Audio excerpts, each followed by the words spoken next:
The sale of products through social media now accounts for about 48% of all online sales. This includes sales via popular platforms such as Instagram, for instance. It's all happening in the wake of a tough trading environment for SMEs due to a high cost of living. Let's talk about this now with the General Manager, General Manager for Funding at Retail Capital, Rian Blom, I beg your pardon, to talk to us ahead of Black Friday tomorrow. Rian, welcome to the program. So why is it that social media has been such a strong avenue for sales? Thanks, Miguel. Thank you. So I think social media, like you're saying, 48% of all e-commerce selling is happening currently via social selling. Customers are online searching. They're looking for the best deal. It's tough economic times. People really want to feel the value for their money. Black Friday tomorrow, followed by Cyber Monday, followed by the rest of the festive seasons. So it's a prime time for SMEs to get in there and take their piece of the pie. The new kid on the block being social commerce is definitely taking the market by storm.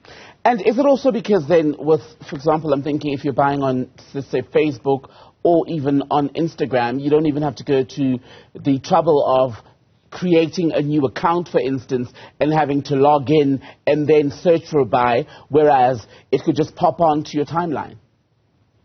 Exactly. I think people, customers, potential buyers, on average, is spending about 2.5 hours on their phones, searching, scrolling, just looking for the next deal.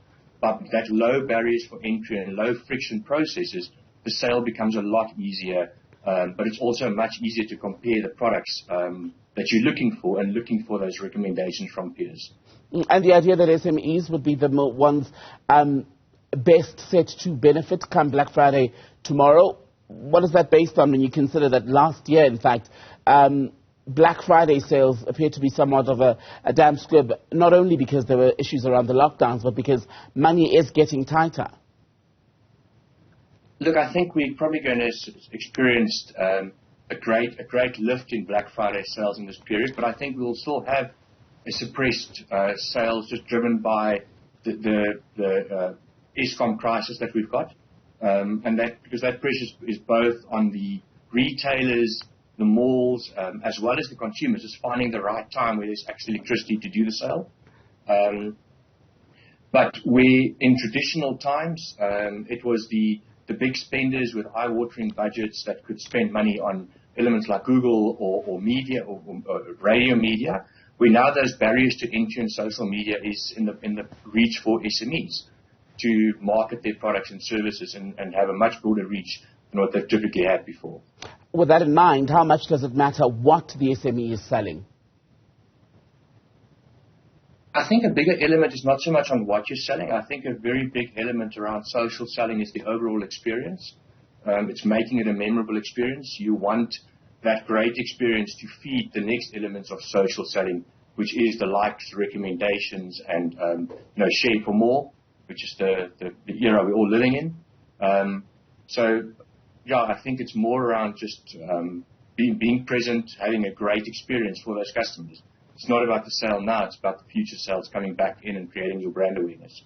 That then leads to the question of sustainability, does it not? Especially outside the annual calendar events such as Black Friday, because what the business would need, especially to survive, is that people who may be introduced now during the Black Friday period or even around Christmas shopping stay the course and remain loyal to the brand. I know you've spoken about the experience, but there needs to be much more in order to be sustainable.